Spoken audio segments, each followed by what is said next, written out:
Today we have a live streaming setup. We're going to take you behind the scenes on the live streaming that we're doing for this church because, as you know, in Dubai churches are closed. So what we're having today is a multicam live stream for the people who wanted to attend but couldn't, and they can watch it on Facebook and YouTube throughout the week.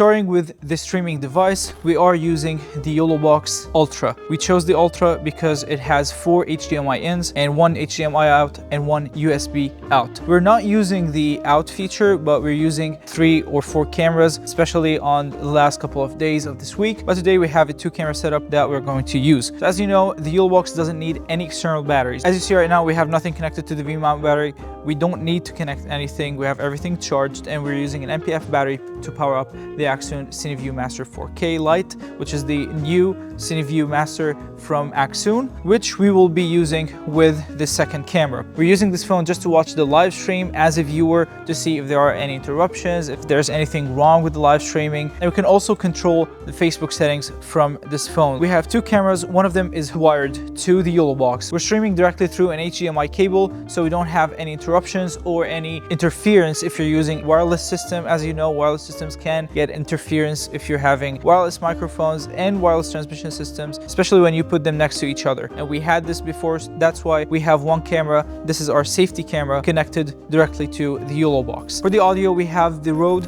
VideoMic GO II. This is a shotgun mic that doesn't need any batteries. We want to eliminate any kind of situations that we might run into because of batteries or interference. That's why we're using this shotgun microphone. We were using the Deity D3 Pro on this camera, but it has a battery. That's why we switched it to the second camera. In case something happened or there's any interference, we can switch back to the Rode VideoMic GO II. For the lens, we have a 70-180 from Tamron. This is a great lens. We've reviewed it already. You can watch it. I'll link it down below in the description, or you can just click here. And we're powering the whole thing up with a V-mount. So we have 2 options at this point. One of them is having a Sony battery inside of the FX3 and connected through USB-C as a second battery, let's call it. So the Sony battery will be like a UPS in case something happened to the V-mount. The second option is connecting the FX3 to the V-mount battery with a dummy battery, which is kind of risky because if something happens to the dummy battery or the V-mount, we will have no camera, and this is our safety camera. So we're going to do it tomorrow, but today, because we were in a rush, we assembled everything like this, and the whole rig is sitting on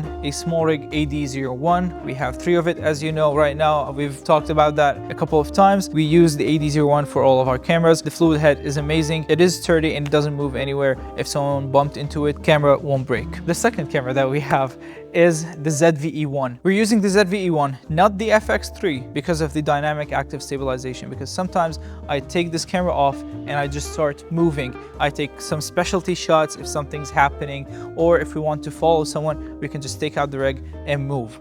We're using the Accsoon M7H Pro to transmit the image from the ZV-E1 to the YoloBox, and we're using the CineView Master 4K receiver. Connection is incredible, and I think this is the best setup that we can have right now, especially because I need a monitor on my rig. We're using this with dynamic active stabilization sometimes to have like a center view. We don't need to move the whole rig with the sticks, so we can just have it like this, turn on dynamic active stabilization, and you just have a gimbal-like or a tripod-like shot. We're using the 28-75 because we're taking some wide shots on this. We have the Deity D3 Pro for sound, and we're also having a V-mount battery. All the V-mount batteries are from Newer. We're not sponsored. If you want to sponsor us, please, thank you. And this is the 99 watt. We have also a fan from Ulanzi, so it doesn't overheat, because it does overheat even if you're not recording. Of course, we're not recording on any of our cameras right now, so we're recording from the YoloBox itself, which is one of the best features that you can have. It will start recording immediately when you go live, and will end the recording when you're done. You can adjust all the settings from inside the YoloBox. We're going to explain everything in a separate video, and I think that's basically it. This is our 2-camera setup that we're using to live stream the whole thing, every service, every day throughout this week until Easter. I will link the church's page down below if you want to watch the live stream and to see the outcome. If you like this video, please hit the thumbs up, subscribe to the channel if you're not already, and comment down below what you want to know about next, and I'll see you in the next one.